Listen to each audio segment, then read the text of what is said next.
Video വൈറലായതുകൊണ്ട് ഒരുപാട് negative കമന്റ്സും ചീത്തി തെറിവിളിയും എല്ലാം ഉണ്ട്. ആ ദൃശ്യം കണ്ട് കുറെ ആൾക്കാർ വിളിച്ചോ? ഒരുപാട് ആൾക്കാർ വിളിച്ചിട്ടുണ്ട്. ഇൻസ്റ്റാഗ്രാമിലെല്ലാം വീഡിയോ ഇട്ടിട്ട് ഒരുപാട് നെഗറ്റീവ് കമന്റും ഇതുമെല്ലാം നമ്മളെ ഭാഗത്ത് ഇട്ട് ഇതെല്ലാം പറഞ്ഞിട്ട് ഇങ്ങനെ പറഞ്ഞത്. പക്ഷെ സത്യാവസ്ഥ ആരും ചോദിക്കുന്നില്ല. ഇപ്പൊ കണ്ട CCTV ദൃശ്യത്തിലെ അതേ ബസ്സാണ് കണ്ണൂർ കുറ്റ്യാട്ടൂരിൽ സർവീസ് നടത്തുന്ന പാർവതി ബസ്. ബസ്സിൽ നിന്നാണ് ഈ പിൻഡോർ വഴി കയറിയ ഒരു യാത്രക്കാരൻ പെട്ടെന്ന് കാലിടറി വീഴാൻ പോയ സംഭവം ഉണ്ടായത്. കണ്ടക്ടറുടെ സംയോജിതമായ ഇടപെടൽ അതാണ് ഒരു വലിയ അപകടമൊഴിവായത്. അതുൽ കുക്കു അല്ലേ, എന്തായിരുന്നു സംഭവിച്ചത്? നമ്മളെ ഒരു 8:40 സമയത്ത് നമ്മൾ അവിടെ എത്തല്. അപ്പോൾ അവിടുന്ന് കുറച്ച് പ്രായമുള്ള ആളാണ്. അപ്പോൾ കയറി പുള്ളീൻ്റെ കയ്യിലൊരു സഞ്ചിയൊക്കെ ഉണ്ടായിരുന്നു. അപ്പോൾ കയറി മുകളിലെത്തിപ്പോഴാണ് ഞാൻ ബെല്ലടിച്ചപ്പോൾ പിടിച്ചു. പുള്ളി പറഞ്ഞു എനിക്ക് പിടുത്തം കിട്ടിയില്ല, അതുകൊണ്ടാണ്. അപ്പോഴത്തേക്ക് എൻ്റെ കയ്യിലേക്ക് തന്നെ വീണു. ആ വീഴുന്ന കണ്ടപ്പാടി ഞാൻ പിടിച്ചു. അതിനുശേഷം ചോദിച്ചു പിന്നെ ഹോസ്പിറ്റലിൽ പോകണമെന്ന് ചോദിച്ചു. വേണ്ട, എൻ്റെ അടുത്ത് പറ്റിയ തെറ്റാന്നെല്ലാം പറഞ്ഞു. ഞാൻ പിടിക്കാതെ കൊണ്ടാണ് വീണത്, അതുകൊണ്ടാണ് ഒക്കെ പറഞ്ഞ്. അപ്പോൾ മുതലാളിക്ക് അറിയുന്ന ആൾ തന്നെയാണ്. അപ്പോൾ മുതലാളി യാത്രക്കാരനാണോ? അല്ല, സ്ഥിരമായിട്ട് വരുന്ന എല്ലാ ദിവസമെങ്കിലും. മുതലാളി പുള്ളീനെ മോനെ വിളിച്ചു ചോദിച്ചു എന്തെങ്കിലും പ്രശ്നമുണ്ടോ? ഇല്ല, അച്ഛൻ പറഞ്ഞ് പിന്നെ എൻ്റെ അടുത്ത് പറ്റിയ തെറ്റാന്ന് പറഞ്ഞ് ഞാൻ പിടിക്കാതെ കൊണ്ടാണ്, അവരകത്ത് കുഴപ്പമൊന്നുമില്ല എന്ന് പറഞ്ഞു. അതാണ് വേറെ.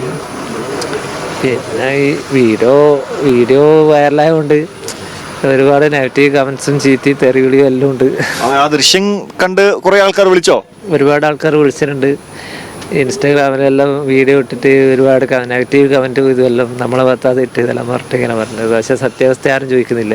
യഥാർത്ഥത്തിൽ അദ്ദേഹത്തിന്റെ കാലിടറിയതാണല്ലേ? മഴ പെയ്തുകൊണ്ട് വഴുക്കലുണ്ട്. കാലിൽ വെള്ളപ്പറ്റിലുണ്ട്, ചെരുപ്പിൽ വെള്ളപ്പറ്റിലുണ്ട്, വഴുക്കി. പിന്നെ പുള്ളിക്ക് പിടിക്കാനും കിട്ടിയില്ല, കവറിലുണ്ട്. പുള്ളി തന്നെ ആയിട്ട് പറഞ്ഞു പിന്നെ എൻ്റെ അടുത്ത് പറ്റിയതാണ്, ഞാൻ പിടിക്കാതെ കൊണ്ടാണ്. ഒരാളെ ഉണ്ടായില്ല കയറാൻ വേണ്ടി. പിന്നെ ഇന്ന് സ്കൂളൊന്നും ഇല്ലാതുകൊണ്ട് തിരക്കൊന്നുമില്ല ബസ്സിൽ, അതുകൊണ്ട് മെല്ലെ പോകുന്നുണ്ടായില്ല. വേറെ അങ്ങനെ തിരക്കിട്ട പായൊന്നും ഉണ്ടായിട്ടില്ല. പെട്ടെന്ന് പിടിക്കാൻ സാധിച്ചതുകൊണ്ടാണ് ആ ഒരു വലിയ അപകടം ഒഴിവായത്. അത് ഇതേപോലെ ഞാൻ ഇങ്ങനെ ഈ സ്ഥലത്ത് തന്നെ ഇരുന്നിട്ടാണ് ഉണ്ടായത്. ഇവിടുന്ന് പെട്ടെന്ന് ഒരു ഇതാന്ന് കണ്ടപ്പാട് വേഗം പിടിക്കാൻ വേണ്ടി തോന്നി. അതുപോലെ ബസ്സിലെ ഡ്രൈവർ കൂടെ നമ്മളോടൊപ്പം ഉണ്ട്. എന്താ പേര്? അനക്. അതില് മറ്റൊരു വിമർശനം വരുന്നത് അദ്ദേഹം കയറിയ ഉടനെ തന്നെ ബസ് എടുത്തതാണ് വീഴാനുള്ള കാരണം എന്ന് പറയുന്നുണ്ട്. അല്ല, ഞാൻ സൈഡ് ക്ലാസ്സിൽ മിററിൽ ഞാൻ നോക്കിയിട്ട് കയറിയെന്ന് ഉറപ്പുവരുത്തിയതിന് ശേഷം ഞാൻ വണ്ടി എടുത്തുള്ളൂ. സ്പീഡും ഇല്ല, മെല്ലനെ എടുത്തുള്ളൂ. സ്പീഡൊന്നും ഇല്ലാത്തതുകൊണ്ടാണ് വലിയൊരു അപകടം ഇല്ലാതിരുന്നത്. അതെ, ശരിയാണ്. പിന്നെ ഞാൻ വീഡിയോ കണ്ടില്ല, ഞാൻ നേരിട്ട് കാണാൻ പറ്റില്ലല്ലോ. അപ്പോൾ വീഡിയോ കണ്ടതിൽ വെച്ചിട്ട് കയ്യിൽ സഞ്ചി ഉണ്ട്. ആ സഞ്ചി പിടിച്ച കൈനെ കൊണ്ട് തന്നെ മേലേക്ക് പിടിക്കാൻ നോക്കി. അപ്പോൾ അതാ പിടുത്തം കിട്ടാൻ അപ്പോൾ സ്ലിപ്പായി. എന്തോ പിടിച്ചോണ്ട് ദൈവത്തിൻ്റെ ഇതുകൊണ്ട് രക്ഷപ്പെട്ടു. അത് ഡോറും അടച്ചിട്ടുണ്ടായിരുന്നില്ല. അത് പെട്ടെന്ന് നമുക്ക് ആള് കയറിയിട്ടല്ലേ നമ്മൾ ഈ ഡോർ അടക്കൂലോ. ഡോർ അടക്കാൻ പോകുന്ന സമയത്താണ് പുള്ളി ഡോർ അടക്കാൻ വേണ്ടി ഞാൻ ഇങ്ങനെ എണീക്കുമ്പോൾ പുള്ളി ഇങ്ങോട്ടേക്ക് മറിയുന്ന കണ്ടത്. അപ്പോൾ പിടിച്ചു. എന്നിട്ട് ആ പിടിച്ച കൈനെ കൊണ്ട് തന്നെ അത് ഒരു കൈനെ കൊണ്ട് ഞാൻ ഡോർ അടിച്ചത്. അപ്പോൾ അത് ആ വീഡിയോയിൽ കാണാൻ പറ്റുന്നുണ്ട്.